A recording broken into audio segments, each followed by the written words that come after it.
Qu'est-ce qui se passe sur la toile? Est-ce que Papa Hervé a fait quelque chose? Non. Ferrego est resté silencieux, ça fait tellement longtemps.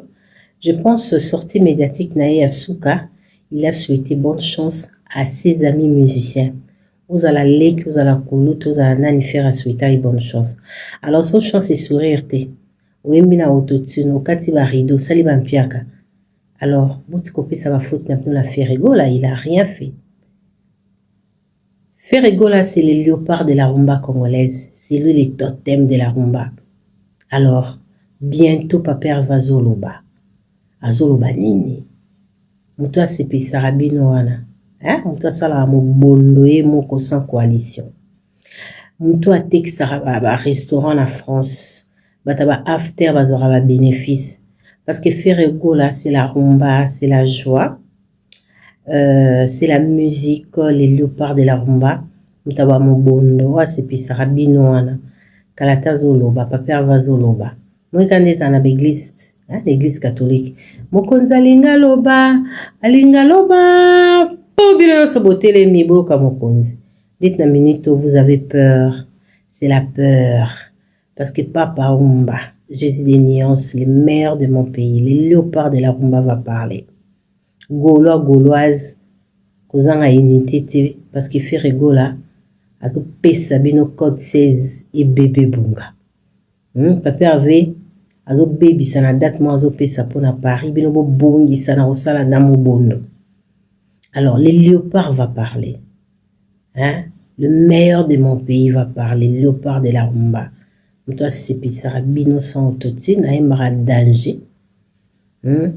Gaulois. Héritier Watanabe, premier artiste congolais asala piaka asala échec na Zénith de Paris. Werason asala bison piaka na Forest International na Bruxelles. Bazaba deux artistes wana na 2026 oyo basala si piaka. Ferrego la bandaki na Accor Arena asala saki plein. Viena biso nyoka longo ayaki sima na Ferry asala saki pe plein. Ndeko na biso héritier nani Fally Ipupa abetaki des stades de France. Atondisaki salle na 70% ya bato bayaki. Tu sais les 70% ba noir na ba noir. Fally ayekola nani héritier ayekolanda Fally, Werason ayekolanda Fally, bango nyonso ba betili biso ba concert oyo etondi te. Tomoni kaka Ferry nda honoraki musique na biso na Europe na vinyoka longo. Tozozela inos bi moto amisa toza moto amita noza Fabregas na Barcelone. Fabregas atondisaki na Barcelone deva 60% mindele. Betaki deva mindele Fabregas. Le 4 avril, Ferrego atondisaki Accor Arena plein. Et na fin mois d'avril, Vigno Kalongo na Zénith de Paris asalaki plein. Fally Ipupa beti des stades de France. Ezalaki rempli à 70%. Fabregas aki na Barcelone abeti plein devant 60% mindele.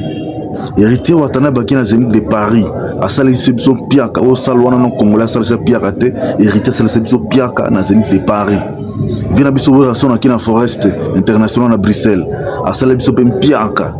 Donc héritier na papa na Werason ba oksi biso soni na 2026 oyo bato ba oksi biso esengo ba zongi musique congolais na place na ngweza Ferrego la eza Fabregas eza Vigno Kalongo Fally Ipupa mais héritier na vina Werason ba zongi si actualité na biso muki ba réduire ngo parce que batonisi ba salwana te parce que spectacle malongo ezala quitté vina biso Werason azo imba na live streaming mais voir moto musungi zo na place ya Werason bota la distraction.